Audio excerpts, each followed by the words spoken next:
Pues sí, lo hablamos justamente ayer en una reunión por la tarde y yo ya a lo largo de la mañana te iba a escribir para confirmar, pero bueno, si es necesario te escribo, te lo confirmo ya o te escribo también para que...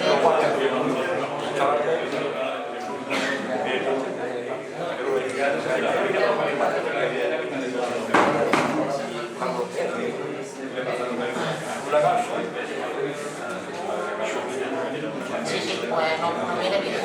Estará Carmen, estaré yo y el Bucón se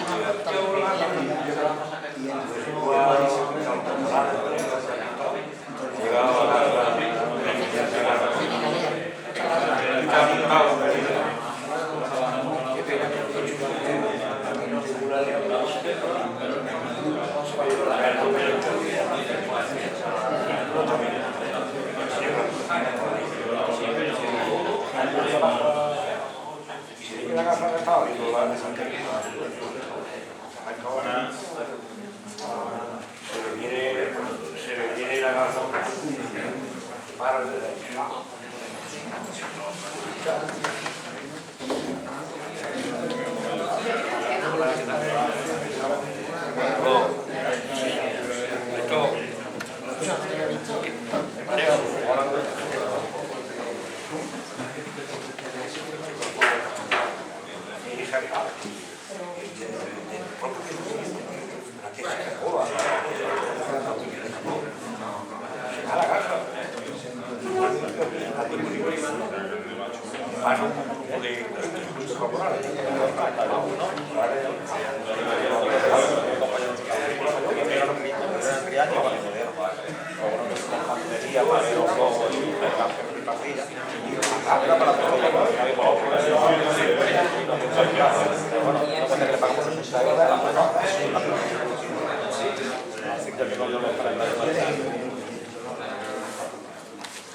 Buenos días. Pues nada, arrancamos con las jornadas técnicas sobre la laguna del sur de Córdoba. En primer lugar, el delegado de Medio Ambiente presenta sus disculpas porque por motivo de agenda no ha podido asistir y simplemente pues, nos desea que transcurra de la mejor manera la jornada y que se lleve a buen puerto los objetivos de la misma. Como este año se celebra el 40 aniversario de protección de los humedales del sur de Córdoba como espacios protegidos, pues junto con el libro que se presentó hace pocas semanas y los actos centrales conmemorativos, hay una serie de eventos, en este caso en ellos se enmarcan estas jornadas técnicas de hoy, otras que son actividades de voluntariado en la comarca, se hizo una ya el domingo pasado, la anterior, y hay otra prevista, por ejemplo, mañana de voluntariado con alumnos del Instituto Al-Jadanic, que hace un módulo de FP de trabajos forestales, y diversos ediciones de material divulgativo, como por ejemplo los calendarios que hemos dado ahora.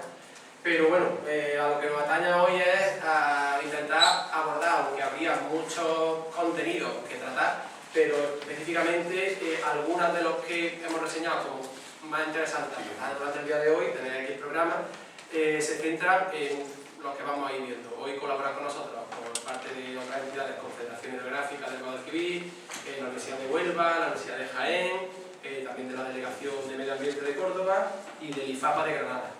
De esas entidades ahora después iré presentando a cada uno de los ponentes.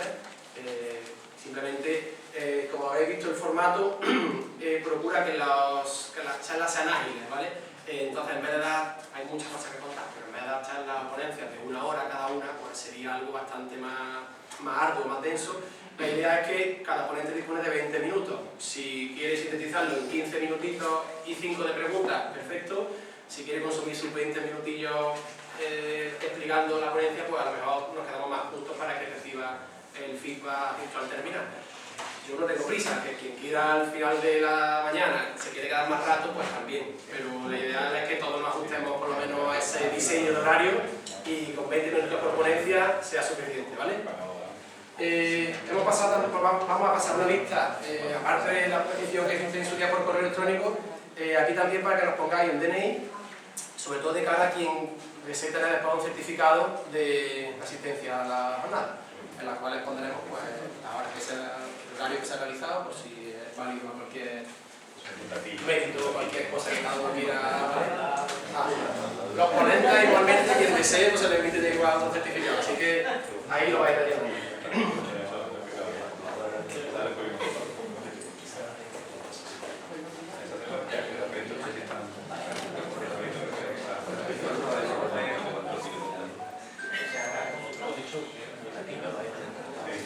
Bueno, se ve más o menos bien, ¿no?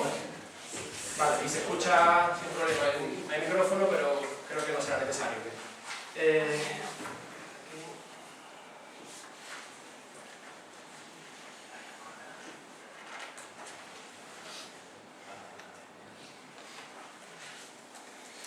Bueno, pues por mi parte arranco con la primera ponencia, que es un poquito más holística o de conjunto, centrada en las amenazas actuales sobre humedales de campiña. Obviamente, igual que tenemos aquí la imagen de las 6 lagunas cordobesas protegidas como reserva natural, aunque el título es un poco amplio, humedales de campiña, se pone de campiña central andaluza, la mayoría de los casos que voy a ir contando yo en este pequeño espacio de tiempo van a estar centrados en las lagunas cordobesas. Aquí tenéis también mi correo electrónico, ¿vale? Quien quiera futuro cualquier otra cosilla que hoy se quede un poco en el tintero, podéis contactar sin problema. En España, y concretamente en la península ibérica, pues existe un rosario de humedales, muchos de ellos están incluidos, sobre todo los de mayor importancia, en la lista Ramsar, que son humedales de importancia internacional. Aquí he dejado, bueno, sombreado un poquito, por ejemplo, la laguna de Gallo Canta, la tabla de Daimiel, y aquí específicamente pues tenemos las 6 lagunas que están en el sur de la provincia de Córdoba.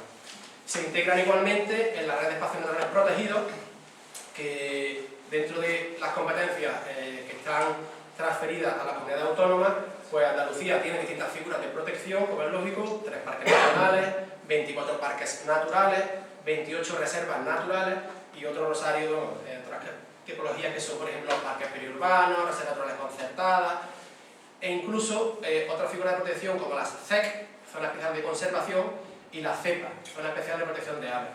Eso configura que que vemos por ejemplo aquí, otra zona, lo que está aquí en azul, son parques naturales, Parque Nachuelo, Sierra Norte de Sevilla, Cardella Montoro, Andújar, y en el centro, por ejemplo, de la provincia de Córdoba, pues también aparecen otras zonas que son ZEC, Zona Especial de Conservación, en origen empezaron como LIC, Lugar de Importancia Comunitaria, y eso ya está amparado por normativa europea, de manera que se configuran dentro de la red ecológica europea Natura 2000. Con ello, pues nos vamos centrando en la localización de las lagunas cordobesas. Muchas de ellas, aparte de tener esa catalogación desde el año 84 como reserva natural, pues tienen también un reconocimiento, en este caso hasta llega hasta 31, como lagunas del inventario andaluz de humedales. Son en algunos casos, las tenemos por ahí, lagunas que no no se ve muy nítido, pero bueno. ¿Vale? Aquí más o menos se ve dónde están también algunas de ellas, las zonas de Baena, lo mismo Puente Genil, Aguilar, Lucena, Montilla, La Carlota. Son humedales temporales de campiña, en algunos casos en terrenos privados, que no fueron motivo de interés general su protección específica mediante una ley concreta, pero sobre la que sí se aplica, en este caso, la inclusión en el inventario andaluz de humedales, y por ende la aplicación del resto de normativa sectorial, por ejemplo la ley de flora y fauna, la directiva hábitat, la ley de agua, porque aunque no tenga una protección, de hecho hay incluso jurisprudencia, protección específica por el emplazamiento que ocupa como reserva natural, que implicaría una limitación general de derechos, sí puede tener evidentemente el resto de aplicación de la normativa sectorial. Y en ellas pues destacan, obviamente, hoy estamos aquí en la Laguna de Zoña, la Laguna del Rincón está también aquí en Águila de la Frontera, muy cerca de Moriles, la Laguna Marga, que está en Lucena, la Laguna de Tiscar, en Monte Genil, la de los Jarales, que está en Lucena, la Laguna del Conde, Salobral, que está en Luque, recientemente en el mes de julio se adquirió por la parte de la administración porque estaba en manos privadas, y los parajes naturales de Cordovilla y Malpasillo. Esos son los 8 espacios naturales protegidos que como tal tienen una ley específica. Las lagunas en su día se protegieron mediante la ley 11/84 y como reservas integrales, y después en el 89 con la ley del inventario andaluz se reclasificaron como reservas naturales, que es la figura que conservan a día de hoy. He reseñado aquí una tipología de humedales de Andalucía. Esta tipología no es rigurosa, en fin, lo fui haciendo más o menos sobre la marcha porque querer más o menos hoy aterrizar la materia en la cual quiero centrar un poquito estos 15 minutos de intervención. Se podría decir que tenemos pues, humedales continentales, con las lagunas de interior, en este caso la mayoría distribuidas en el Valle del Guadalquivir, en la campiña central andaluza. Algunas de ellas tienen contacto con acuíferos, como es el caso de la Laguna de Zoña, en la que estamos aquí hoy, la Laguna Marga, o por ejemplo la Laguna del Rincón. Y otras no tienen contacto con acuíferos, son estacionales pura y dura, como la Laguna de Tiscar, la Laguna del Conde o Salobral, o por ejemplo la Laguna de Jarales. Antiguamente casi siempre, o por lo menos tradicionalmente se habla de lagunas permanentes o estacionales. Eso de permanente yo últimamente casi prefiero ponerlo un poquito entre comillas o decir que tienen acuíferos. La Laguna del Rincón, por ejemplo, siempre se ha considerado de las permanentes, pero desde octubre de 2021, pues, con el escenario actual de sequía, pues está prácticamente seca. Coge agua, un pequeño charco en el centro y durante un mes, hasta que no venga otro ciclo fuerte de lluvia y el acuífero esté alto, pues la Laguna del Rincón no volverá a comportarse quizás como una laguna permanente durante los 12 meses del año. De manera que, bueno, otros humedales continentales, las turberas, por ejemplo, lagunas de montaña, salinas de interior. Junto con esa principal tipología también están los humedales costeros. Y en este caso, pues las marismas, las albuferas, las salinas costeras juegan a día de hoy un papel muy relevante en la comunidad autónoma andaluza, ya que las aves que tienen por suerte esa capacidad de desplazamiento pueden volar y ir donde tengan una disponibilidad de hábitat más idóneo, ya sea por los niveles de inundación, ya sea también por la productividad, a fin de cuentas, y fuente de alimento para completar sus ciclos biológicos y su grado de, el grado de conservación de esos humedales que también permita que tengan una zona idónea para la reproducción y sobre todo para tener cierta ausencia de molestias, de otros tipos de depredadores y demás, que les permita pues, que sea viable y que año a año, cada primavera y verano, consigan tener una reproducción exitosa. Igualmente, algo que por ejemplo en anteriores sequías como la del 95-96 no existía es una cantidad de humedales artificiales que, aunque sea de manera temporal, sirven también, me centro un poquito en la ave acuática, ya que el principal motivo de protección de estos espacios en su momento fueron por ser cepas y por tener muchos de los casos, aunque hoy abordaremos temas de hidrogeología y demás, de la Universidad de Málaga. Antes no lo he dicho, creo, he dicho Universidad de Málaga, al principio no he dicho Huelva y Jaén, me ha faltado decirlo a pasar. Bueno, pues evidentemente tienen también a día de hoy esos humedales artificiales un papel relevante, ya que esas aves acuáticas encuentran, en muchos casos, pues embalses de consumo humano, regadío, pero también balsas de riego agrícola o de plantas termosolares, encuentran lugares o nichos donde pueden establecerse y estar allí para alimentación, para estancia. Quizá no cubre todo ese papel de orla de vegetación perilagunar donde poner los nidos. Entonces la reproducción a veces está un poquito más limitada en esos humedales artificiales, pero como tal, pues a día de hoy se están convirtiendo también en otro ofrecer alternativas para que la avifauna, concretamente la ave acuática, encuentren zonas de dispersión. Balsas para ganado, pantanetas, en fin, canteras, graveras, incluso balsas de campos de golf o complejos turísticos, en muchos casos acaban siendo esos lugares en los que también se distribuye la avifauna que tradicionalmente solo lo encontraban en las lagunas, en este caso endorreicas. Bueno, como digo, la distribución de esas aves está condicionada a esas lagunas que están inundadas y que tienen características apropiadas. En las zonas costeras, a día de hoy, pues evidentemente cuando Doñana sí tiene años buenos de agua, alberga casi la mitad de la población en cantidad de aves acuáticas, lugares como Vita La Palma, por ejemplo, que recientemente lo ha adquirido la Junta de Andalucía, las marismas de Trebujena, marismas de Odiel, en Almería también una gran distribución en la albufera de Adra, en Punta Antina, Sabinar, etc. Y como tal, pues bueno, aquí tengo algunas imágenes, como en este caso, por ejemplo, la balsa termosolar de la Africana, en Palma del Río, Córdoba, organizaciones como Costa Ballena, en Rota. Se da el caso de que aquí hay, a lo mejor, muchas especies de anátidas, normalmente son especies generalistas. Las especies más sensibles o más esquivas, pues a lo mejor no vamos a encontrarlas allí, pero sí acaban teniendo otro pues, elenco de especies que sí tienen capacidad de estar y no sentirse tan molestas con la presencia humana, con el sonido, con ruido, con iluminación nocturna, y como tal, pues también están muchas de ellas en estos enclaves. Esos bebederos de fauna, hay casos, por ejemplo, singulares, en alcaladeros azules, en fincas privadas, en muchos casos, pues imaginaros, aquí se ve, por ejemplo, una foto de detalle, de la cantidad de individuos que existe en momentos en los que, por ejemplo, por las lagunas de interior, sobre todo en pleno verano, están secas, las lagunas de zonas de campiña como las que tenemos por aquí. La albufera de Adra, aunque está fuertemente, como veis aquí, antropizado el entorno con los invernaderos, pero sí que tenemos también un stock fuerte, por ejemplo, de Malvasía cabeciblanca. Está últimamente esa especie, sobre todo en estos humedales de Almería. Y con ello entro en la amenaza. Históricamente, pues, hubo algunas que fueron, evidentemente, bastante agresivas con el entorno, como la desecación, que sufrieron muchos humedales, en este caso de la península ibérica, con la ley que existía del año 1918, la ley Cambó, de desecación de lagunas, marismas y terrenos pantanosos. Eso evidentemente ya después cambió con la ley de agua del 85, a día de hoy la ley JICA del 2007 también pues lo somete a protección ambiental unificada, y a día de hoy ya es muy difícil, además no se permite el drenaje de las lagunas.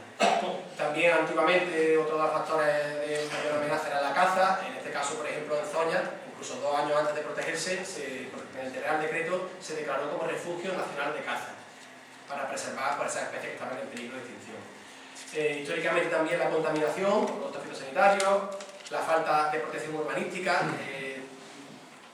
desde que se protegieron como reserva natural, eso implica que también urbanísticamente, aunque las competencias son municipales, se declara dentro de los PGO o de las normas subsidiarias como suelo no urbanizable de especial protección.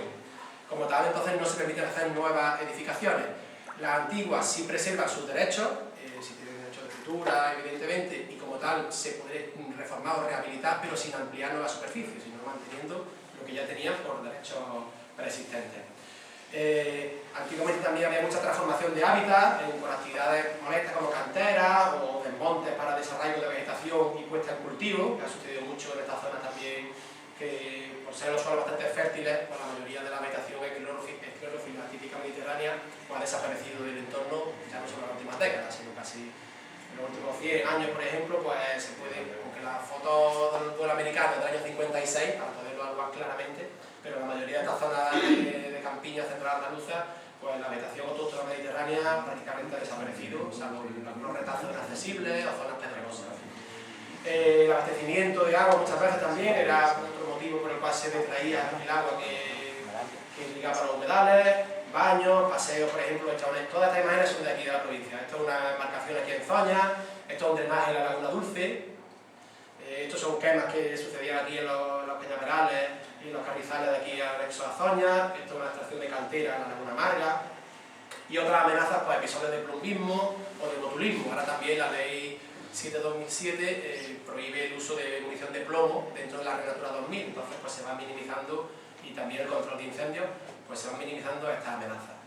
Y con ello pues entro a explicar las amenazas actuales. Yo he puesto aquí 7, de cada una se podría incluso sacar como sus apartados, podríamos incluso pero bueno, mi idea a día de hoy va a ser ir detallando algunas de ellas de manera sucinta y rápida, porque no voy a tener mucho más tiempo de entrar en detalle, por no comerme tiempo y ajustarme al diseño de la jornada. Y si queréis os voy contando. Una de las grandes amenazas, como todos sabemos, pues, es el escenario de cambio climático. ¿Qué implica ello? Pues que las precipitaciones están muy por debajo de las medias históricas. Las medias suelen ajustarse a los últimos 20 años de registro. Incluso, por ejemplo, Confederación Hidrográfica tiene registros más que la EMET, tiene de los últimos 80 años, y se ve como los ciclos de sequía cada vez se acortan en el tiempo. Antes era cada 25 o 30 años, se están haciendo más cortos y más severos. Entonces duran 2 o 3 años en las que apenas hay precipitaciones, o muy bajas, muy escasas y muy por debajo de la media, y también las temperaturas pues, son muy altas. Evidentemente eso condiciona la evapotranspiración y el hidroperiodo de los humedales. Aquí veis por la ubicación en la que estamos nosotros, pues en agosto de 2024 estábamos evidentemente, según la EMET, en nivel de alerta, incluso pese a que había superado ya el 20% el almacenamiento de los embalses y demás. ¿Ello qué implica? Pues que la sequía, en este caso casi en toda la península ibérica, está haciendo que haya muchos humedales endorreicos secos. La tabla de Daimiel, por ejemplo, Ciudad Real, la laguna de Santa Olalla en Doñana, que por suerte está empezando a coger agua otra vez, las lagunas de Villafáfila en Zamora, e incluso, por ejemplo, la laguna de mayor superficie de la península, porque ya en su día en Cádiz, por ejemplo, sabéis que las lagunas que están allí en México, la Janda, se desecó, pero bueno, la de Gallo Canta, entre Zaragoza y Teruel, pues tiene 1924 hectáreas, nada más que de paso de inundación, ¿de acuerdo? Y de cuenca vertiente, 536 kilómetros cuadrados. ¿Qué sucede? Pues que incluso esas lagunas están en muchos momentos del año, o casi todo el año, secas en estos últimos periodos.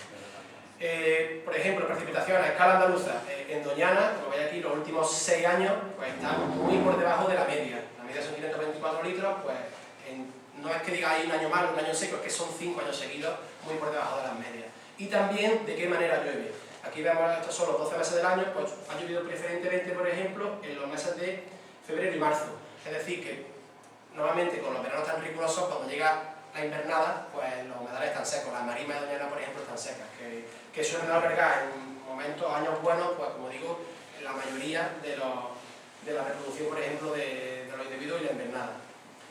Aquí tenemos la tendencia. Esto, por ejemplo, son gráficas de la semana pasada. Se celebró el Comité Andaluz de Humedales y del informe regional que nos presentaron, en los cuales se ve la tendencia en declive de muchas especies, en este caso en los últimos 20 años de registro, cómo van teniendo fluctuaciones.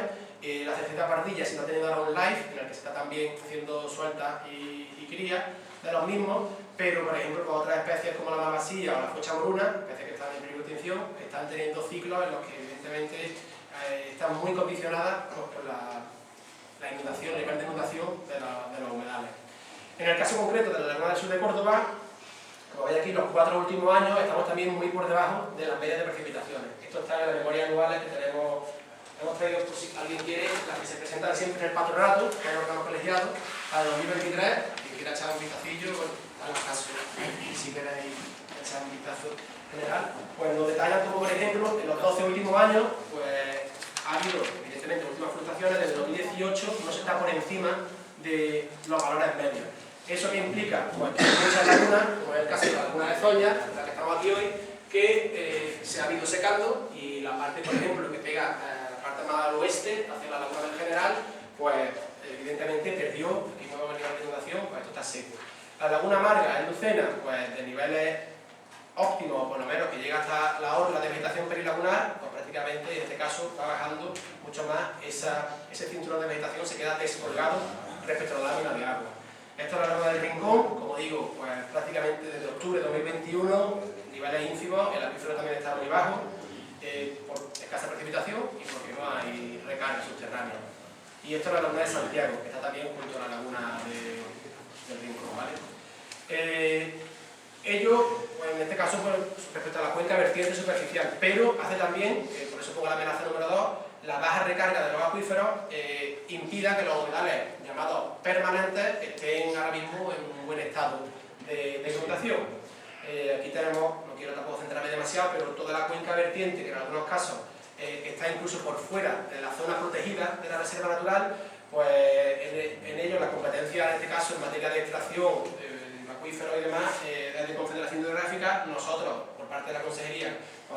preciso o se detecta algún pozo que no haya un sondeo, se les traslada y en algunos casos ellos ven hasta qué punto es con licencia, sin licencia, han pedido, en este caso, solicitado para poderlo hacer y si hace falta se clausuran en la medida de lo posible para que haya armonía y en este caso colaboración intraadministrativa en gestionar que el buen estado de conservación de los acuíferos. ¿Están bajos de manera natural? Sí. Si además de que estén bajos hay extracciones incontroladas, pues evidentemente eso también repercute en la capacidad de recarga.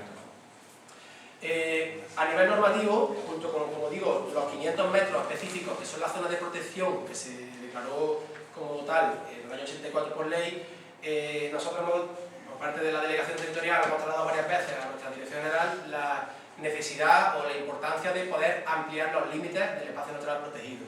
¿Cómo? Pues teniendo en un caso la consideración como criterio más ecológico de la cuenca vertiente superficial y también, que serían estos 760 hectáreas, y una zona de protección hidrogeológica, amparado ya sea en estudios concretos, en su momento del año 86, otro que hizo la Universidad Pablo de Olavide para la Corte de Confederación, otros de estudios hidrogeológicos del LIFE, que se hizo de humedales en 2006, e igualmente esto tanto en Zoñar como en Amarga y en Rincón. ¿Vale?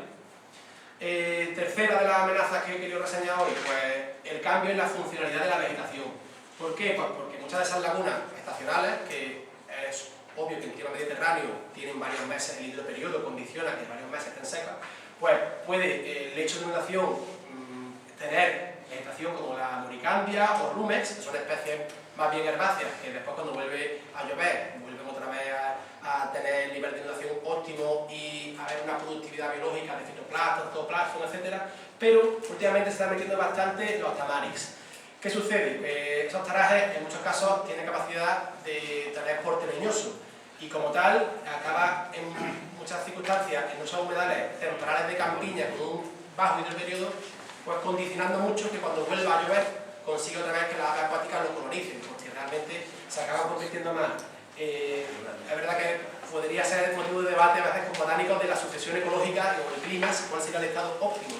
Si estamos cada vez tendiendo hacia unos escenarios de mayor aridez, pues estos humedales estacionales es posible que con el paso del tiempo, salvo que vaya una gestión específica, pues no preserven esa capacidad de albergar avifauna en este caso, ¿vale? Aquí, por ejemplo, he puesto una imagen de la laguna del Taraje, que es privada, en la que estaba inundada de Taraje, y se ha hecho como un proyecto el año pasado la eliminación de la masa de Taraje del vaso de inundación, consiguiendo, dejando una pequeña islita de refugio contra depredadores terrestres, para que haya aquí más reproducción, consiguiendo en este caso que cuando vuelva a coger agua, pues en vez de ser un criptohumedal y apenas tener esa funcionalidad ecológica, se le vuelva por lo menos a alargar durante un periodo de tiempo, esperemos de 4 o 5 años, hasta que venga, se acabe el periodo seco y vuelva otra vez un régimen de lluvia un poquito más alto. Y en cambio, la vegetación de las lagunas permanentes, pues, se da el caso, por ejemplo, la laguna del General, aquí se estaba secando hace 2 años y medio, esto por ejemplo una foto de finales del 2023 y a día de hoy está totalmente colonizada de Taraje. El lecho de inundación, pues en este caso desde aquí, todo lo que se ve aquí blancuzino y en este caso la laguna del General, que se ve un poquito más pardo, pues está totalmente colonizado de Taraje. Ahora mismo tienen 1 metro, pero como se les deje seguir aumentando en ese lecho de inundación, pues evidentemente cuando vuelva a llover ya tiene las raíces y ya tiene una parte aérea para poder sostener a lo mejor durante 2 o 3 meses la inundación. En cambio, si se hace, en este caso que es lo que está previsto con proyectos de gestión, pues un manejo de los mismos para volver a restablecer que el lecho de inundación quede libre de vegetación y cuando llueva vuelva a tener pues, esa capacidad de generar una productividad biológica por fitoplancton, zooplancton y evidentemente macrófitos. Esto también es la laguna del Rincón, aprovechada por ejemplo hace finales del 21 cuando se secó para volver a poner la escala de nivel y a día de hoy pues está totalmente colonizada de Taraje igualmente.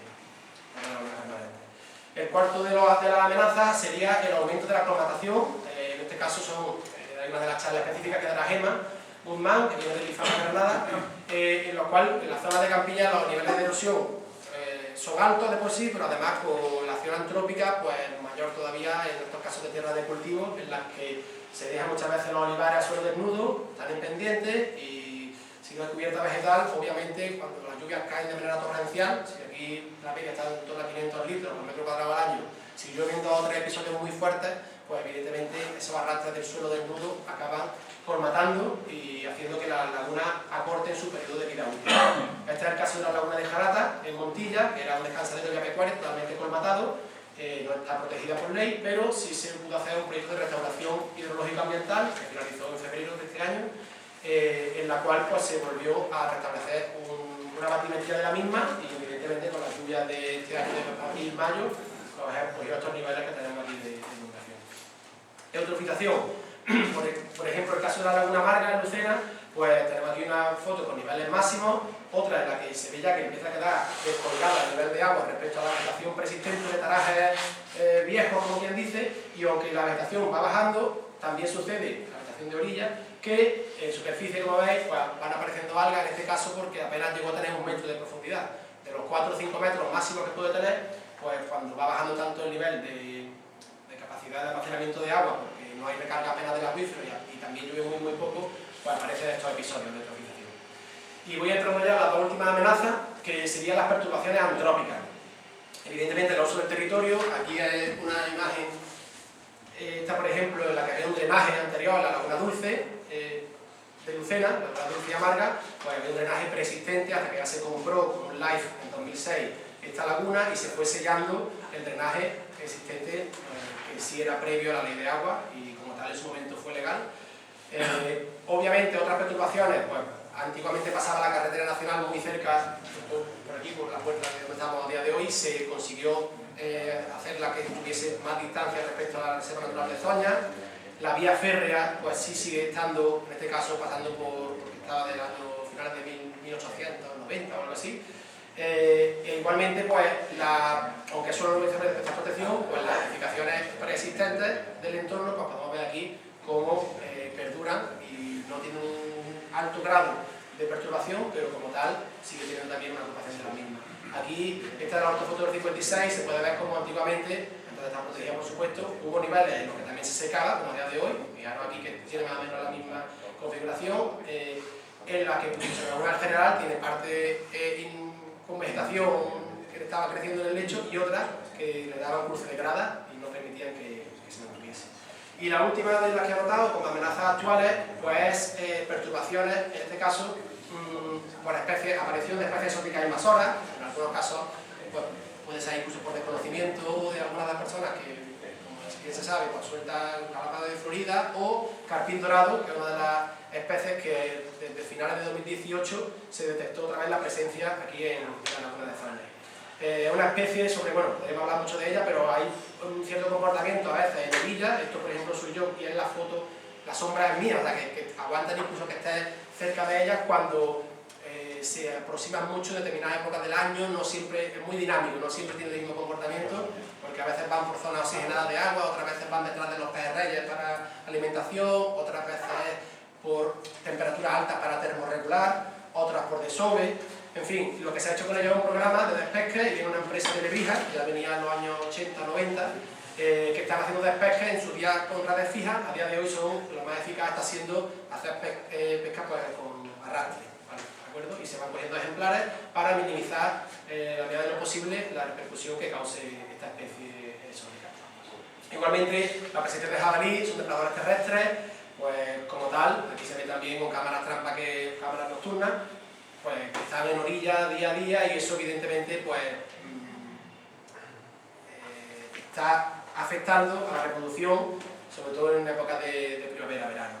Hay en este caso, por ejemplo, imágenes son muy buenas, muchas de ellas, de Antonio Jesús, que está aquí con nosotros hoy, Antonio Luis González Cano, en los cuales se ve como la propia naturaleza pues tiene también sus depredadores naturales, y ahí pues vemos aquí la pescadora, garza real, garceta, cormoranes, especies, incluso cigüeñas blancas, aunque no las capturan, pero cuando están algunos flotando, como la laguna en general, que se fue quedando seca a finales del 22, por ejemplo, en septiembre del 22, aparecieron flotando 80 y al día siguiente fuimos y estaba lleno de garzas reales y de cigüeñas y ya no quedaba ningún ejemplar. Es decir, son capaces incluso de engullirla y aunque en este caso las cigüeñas no pueden hacer como las garzas la captura de esa manera, pero sí acaban pues, poco a poco depredando sobre los mismos.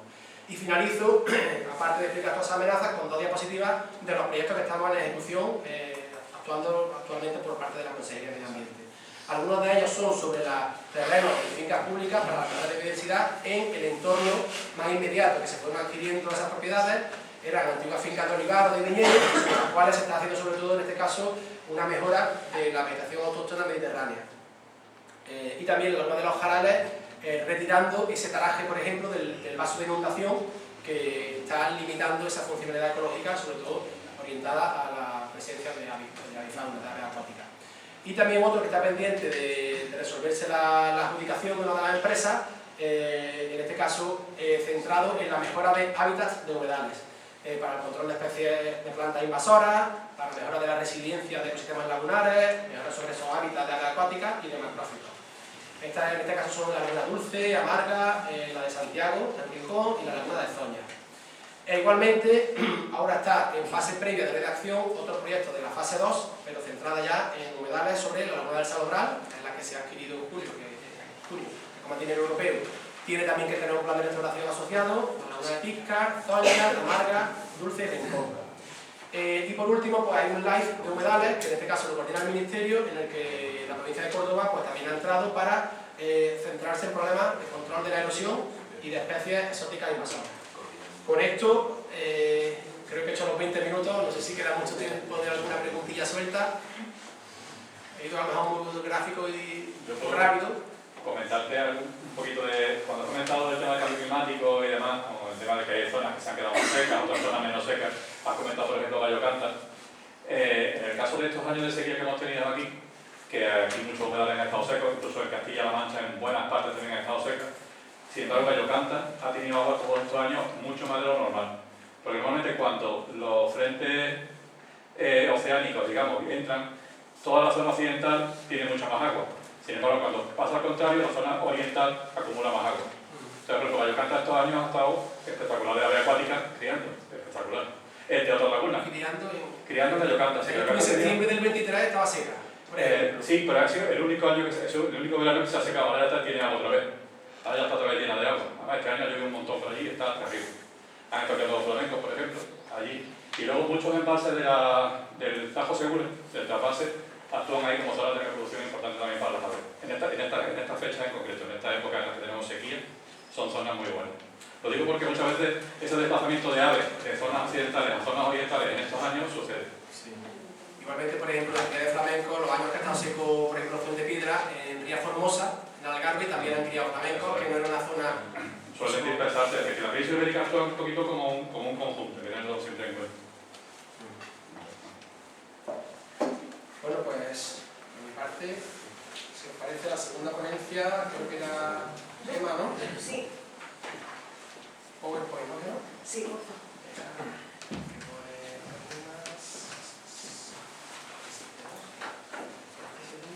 Cuando me queden los 5 gases así. Para no enrollarme demasiado. En el escritorio no.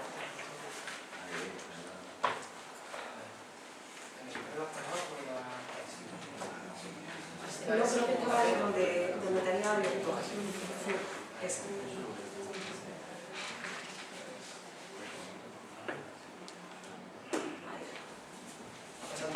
Sí. ¿El reloj te lo dejas? Sí, sí, de aquí, ¿tú lo voy a descontrolar? Ya tengo el reloj aquí. Bueno, pues muchas gracias por la invitación, por contar conmigo, bueno, por contar con nosotros y disculpad, José Alfonso, que bueno, no podía estar aquí hoy, él se lo pierde dos veces. Bueno, lo que me gustaría contaros hoy en esta charla es un poco los trabajos que estamos desarrollando nosotros desde la unidad asociada, gestión integral de suelo y agua cultivo leñoso mediterráneo, que forma parte de dos líneas, dos grupos de IFAPA y del Instituto de Agricultura Sostenible del Consejo de Córdoba, en los que, como dice Juan, lo nuestro es la erosión, una de las amenazas no solo para los humedales, sino también para muchos de los sistemas agrícolas y en especial los sistemas agrícolas del Mediterráneo. Creo que esta no es la versión... No, esta no es. Bueno, si queréis os voy contando mientras, pero quieres. Es que no pensé en una descolgada hoy. No estaba. Espera, lo pongo de Este cambio. de los años del... No sé si era. Ah, que la has buscado, no sé qué. Yo lo acabo de escritorio. Esa carpeta está tan... Bueno, da igual, sí, tampoco cambia mucho, pero es que veníamos en el coche y en el mismo coche está cambiando cosas. Sí.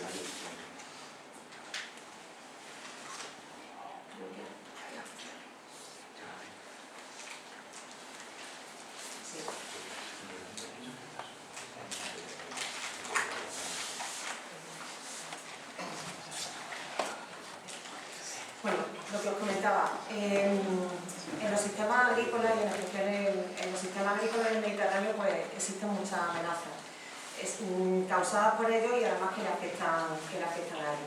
Una de las características que tenemos de nuestra agricultura tradicionalmente es que pues, hemos tenido un control muy intensivo y muy exhaustivo de la vegetación de los suelos. Tener esos suelos desnudos pues, conlleva una serie de consecuencias, no solo para la propia explotación, sino también para las explotaciones alrededor y a escala de paisaje. También tenemos un paisaje simplificado. En muchas zonas de la península ibérica o de Andalucía tenemos zonas en las que apenas hay diversidad en elementos del paisaje, tenemos zonas con monocultivos, lo cual a veces lo hace un paisaje bastante simplificado. Las características que tenemos en el clima mediterráneo, como comentábamos, que además se agravan con las consecuencias del cambio climático. Tenemos periodos de sequía y luego periodos de lluvia muy concretos con eventos con unas intensidades altísimas, lo cual, si tenemos el suelo desnudo, tenemos esos eventos de lluvia con una erosividad altísima, además muchos de los sistemas agrícolas que tenemos están en pendientes altas o en pendientes moderadas, y encima las características que tenemos yo estoy pensando en sistemas de cultivo leñoso, en olivares, en almendros, con unos marcos de plantación bastante amplios, son sistemas tradicionales, pues nos quedan unas superficies de suelo desnudas, sin protección ante esa lluvia con gran capacidad erosiva que hace que todo ese suelo se pierda y va a parar pues, a sitios como comentaba Juan, que pueden ser lagunas, pueden ser embalses o pueden ser obras civiles, en fin, ese suelo que sale de un sitio va para otro.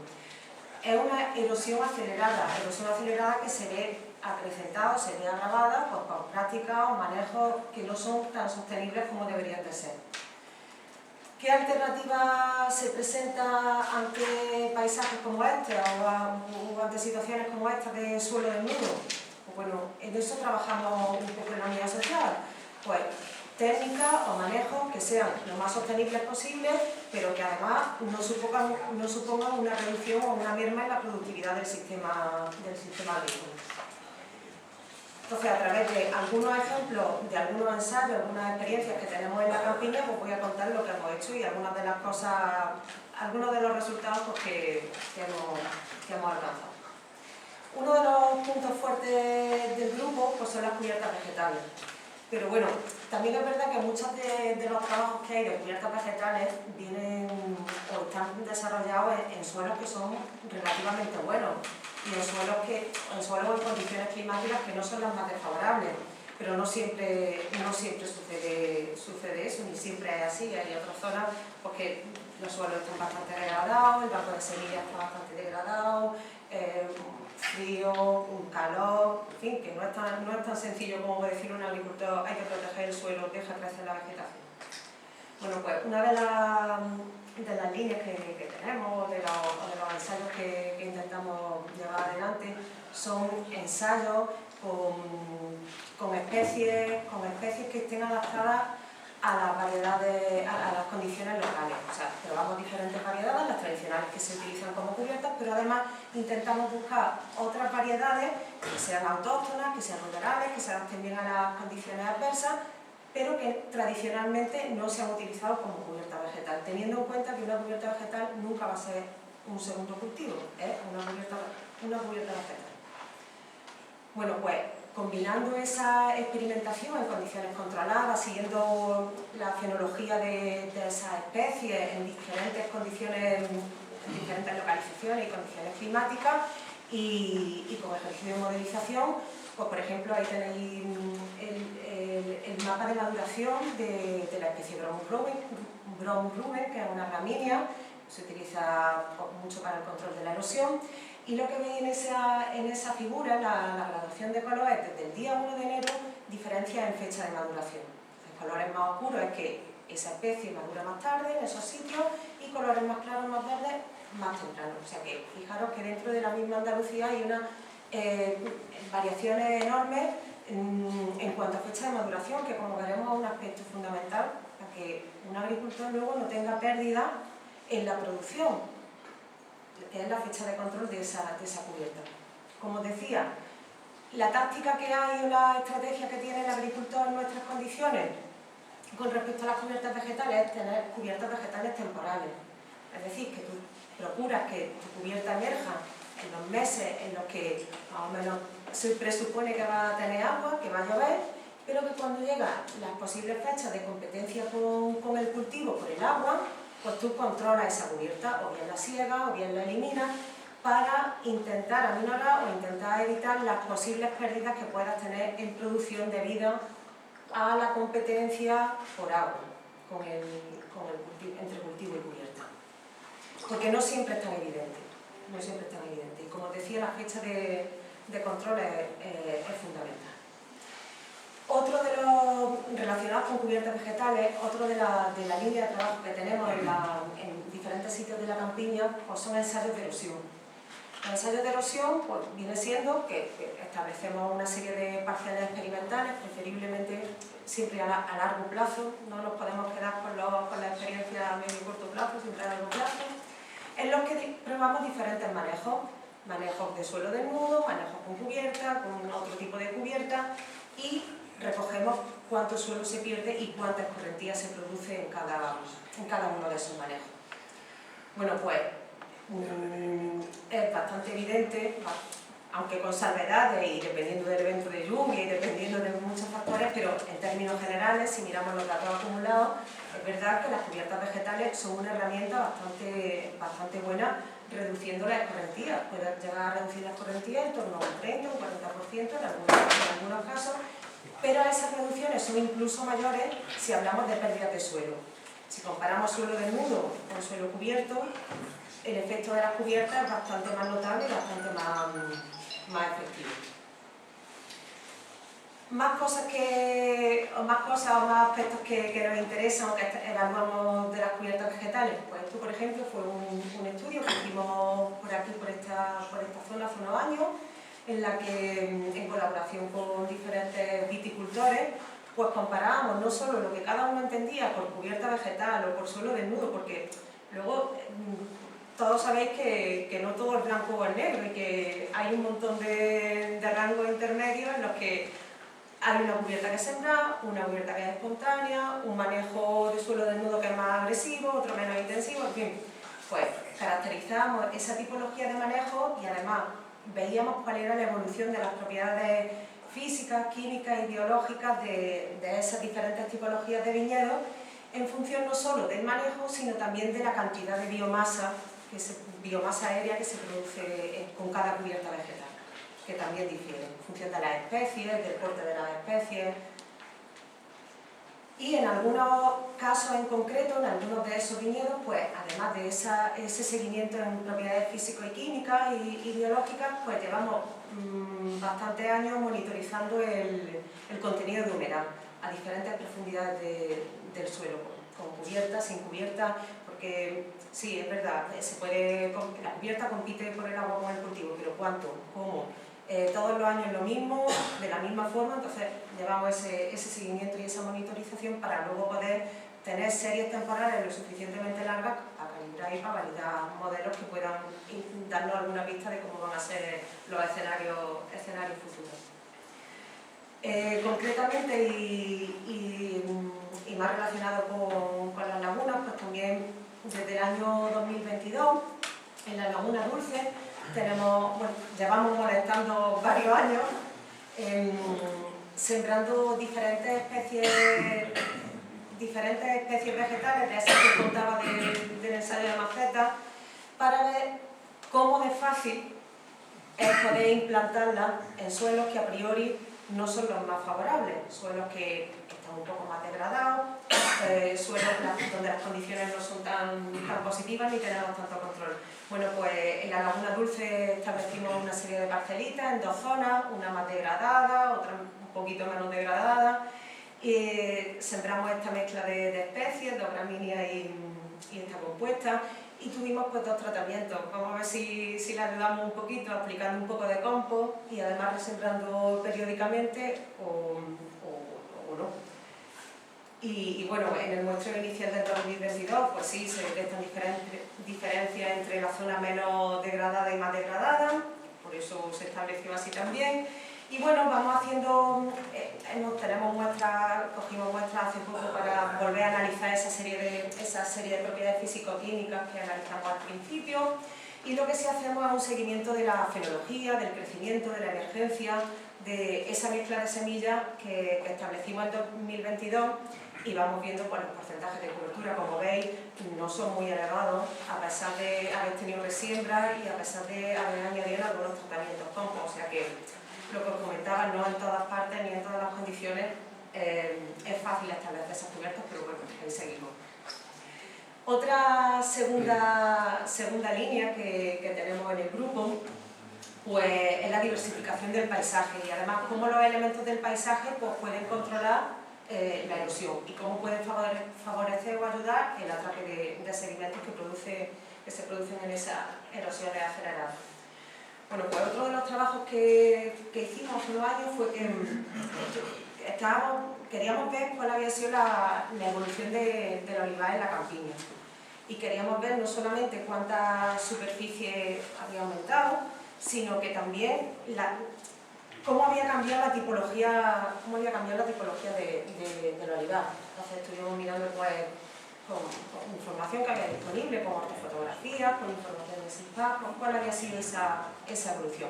Y bueno, se duplicó desde 2005 a 2018, la superficie de olivar se duplicó en la campiña, y luego, por ejemplo, aunque es verdad que en esa transformación el olivar nuevo que surgía eran olivares en pendientes más suaves y olivares de regadío, pero es verdad que un 70%, entre un 70 y un 80% seguía siendo olivar tradicional con densidad de plantación baja y que coexistían tipologías de olivar bastante diferentes.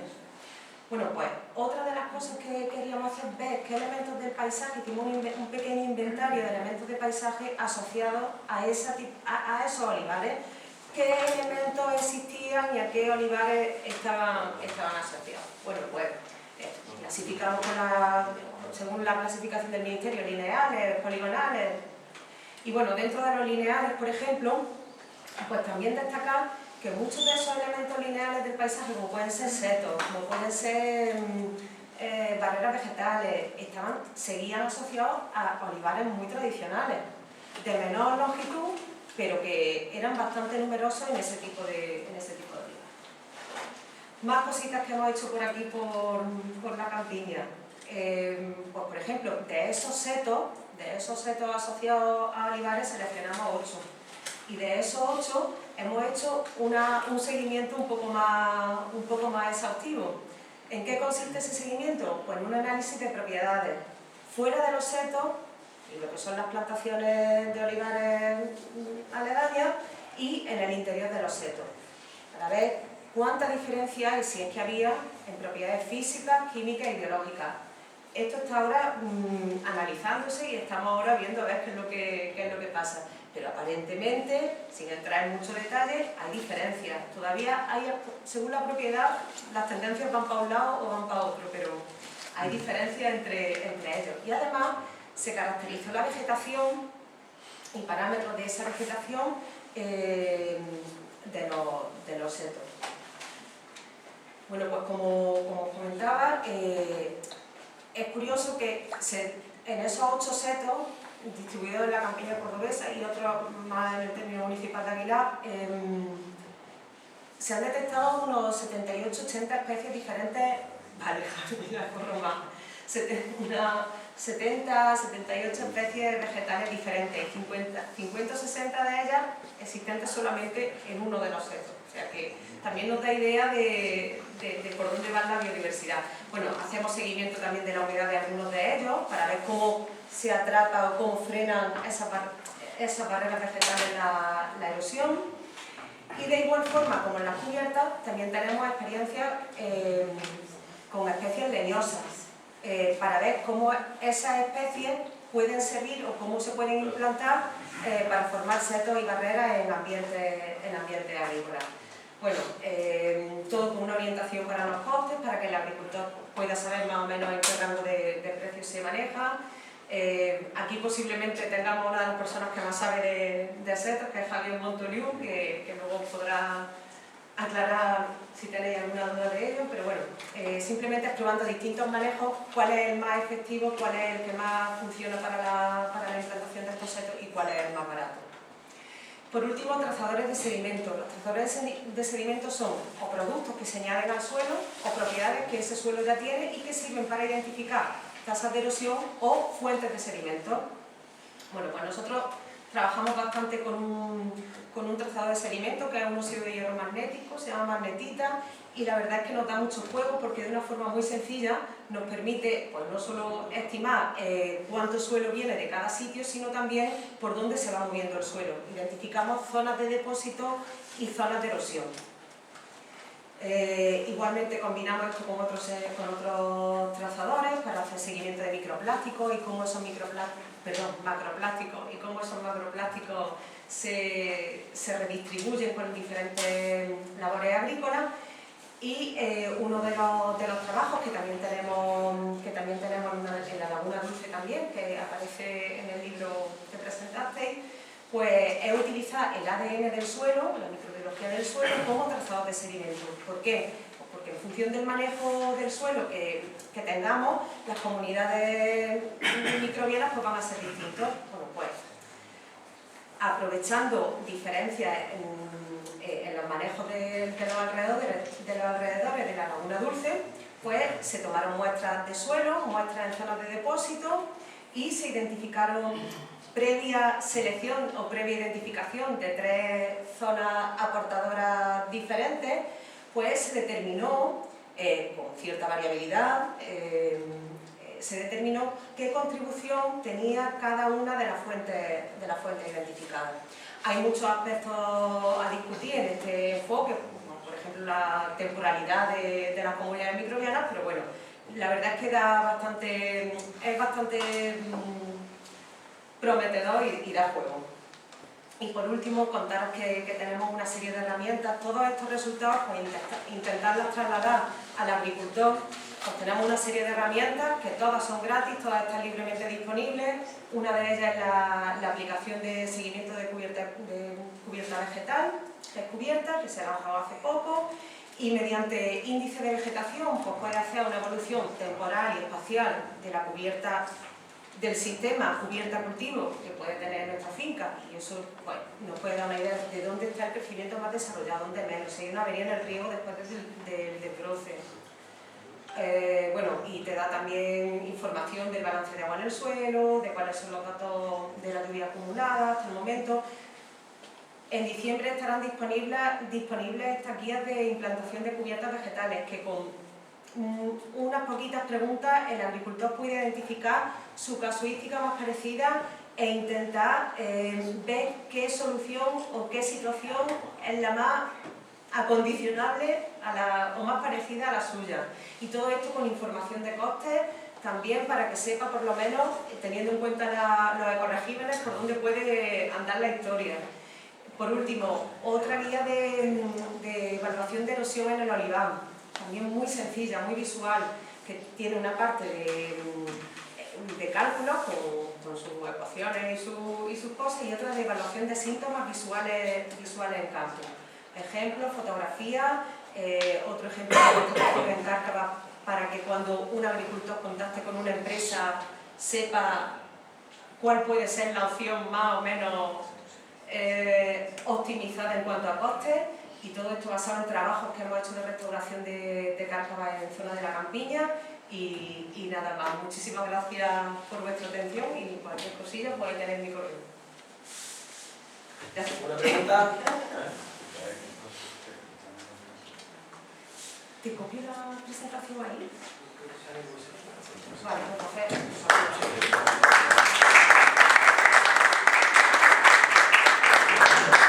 Bueno, pues la siguiente ponencia viene de la Universidad de Málaga, será José Manuel Gil, que se titula Funcionamiento ideológico de los modales cordobeses. Comentar simplemente que estamos grabando las presentaciones de hoy y las colgaremos mañana también en YouTube, mandaremos el enlace por correo electrónico de la grabación y también de las pequeñas diapositivas de PDF os la mandaremos en el correo electrónico que nos habéis facilitado por escrito, ¿vale? Para que la tengáis a partir de mañana quien quiera verla en casa. Bueno, pues buenos días a todo el mundo y en primer lugar quería agradecer a Juan y a la organización por invitarme a mí y en particular, pero en general al Centro de Educación de la Universidad de Málaga. La invitación fue extendida también al profesor Matías Mugarra y al doctor Andreu, motivo de agenda y que finalmente viene a explicar un poco las investigaciones que llevamos haciendo en los últimos años. El título lo cambié ligeramente porque, bueno, al final conforme iba montando la presentación